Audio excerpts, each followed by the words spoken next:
everyone, this is Blair Cinta for Sticks and Wires. Today I am trying to recreate a song from D'Angelo's record called Voodoo, and in particular it's a track called Left and Right. On this track, all instruments are credited to D'Angelo. There's four main things that I had to try to figure out to get this sound.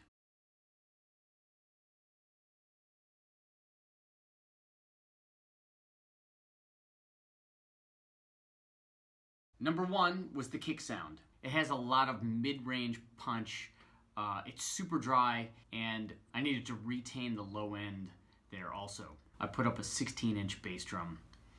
This is like a little Japanese toy drum that I own, and it's great for a lot of sounds. I tuned the batter head up fairly tight for articulation and some of that definition and mid-range tone, and then I tuned the front head down to where it seemed to fit the low end for the track. I put towels on the batter head and the front head to make it really dry. There's just no room for any ring in this tone. Everything is super dry. And I actually added a sandbag, one to kind of make sure I kept the towel on the front head, but also just to push against that head a little so it just had resistance against anywhere to resonate. A little bit into trying to figure out the sound, I switched over to this puffy bass drum beater. I usually use a medium felt, but that was giving a bit too much attack and not really the right mid-range that I wanted there. So it's a really interesting sound because you had that kind of mid-rangey presence, but also this kind of muddy aspect to it. I used two mics on it. My ATM Audio-Technica 125, and that was really going for the kind of the mid-range and definition, and then my FET 47, and I was going for the low end from that mic. I put them very close to the mic. I was trying to not get any room sound from these mics, so as close to the drum as I could, also for the presence, like literal presence of that sound. I compressed the inside kick and added some saturation to bring out the mid-range and a bit of overdrive sound.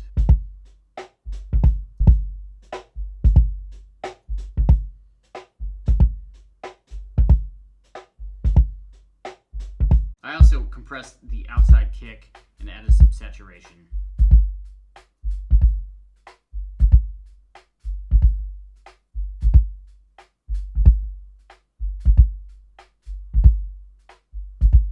Also, on both kick drum microphones, I went through my transient designer because I was really trying to block out any room sound. On a transient designer, you have an attack and a sustain, so I brought the sustain way back to shorten the sound. So I was trying not to lose any tone from that, but any resonance in that was happening in my room from the walls or the floor or anything coming back.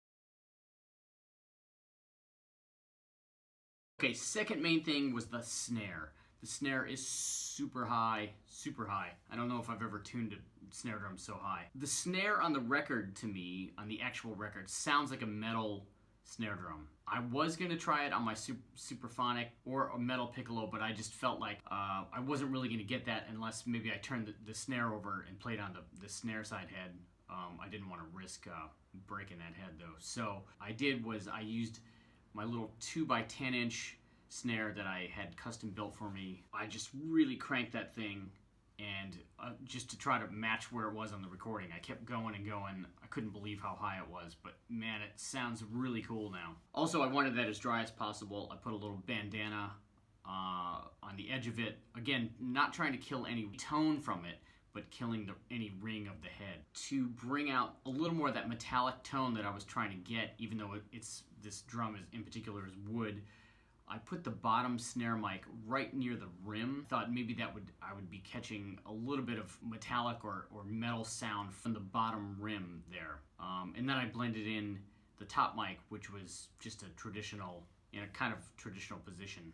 Again, I ran the top snare through a transient designer to avoid any room sound coming back on it.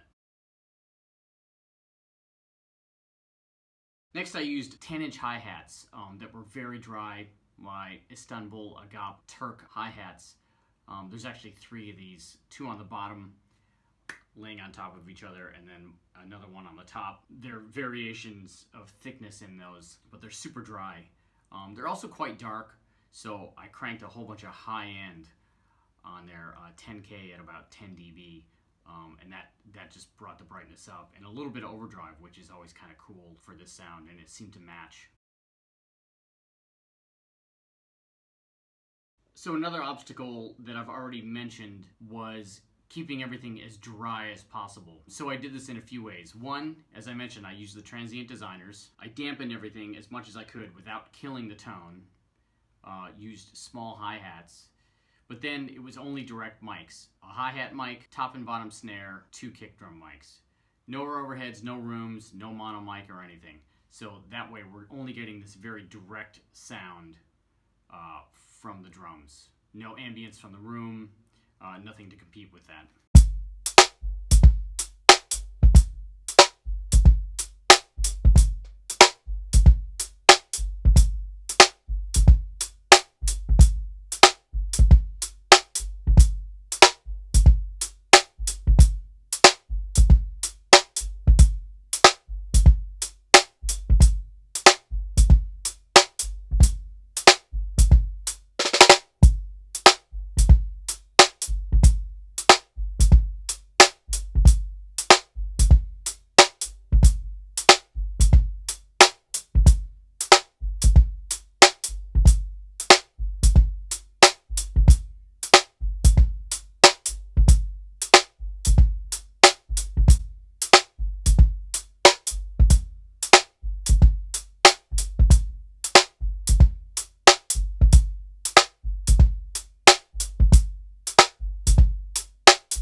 Alright, thanks for checking this out. If you dug it, please check out sticksandwires.com.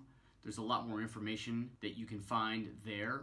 Also, for signing up, you'll have a link to a free video that you can't get anywhere else. And I'm also available for recording sessions and lessons here in LA or through Skype.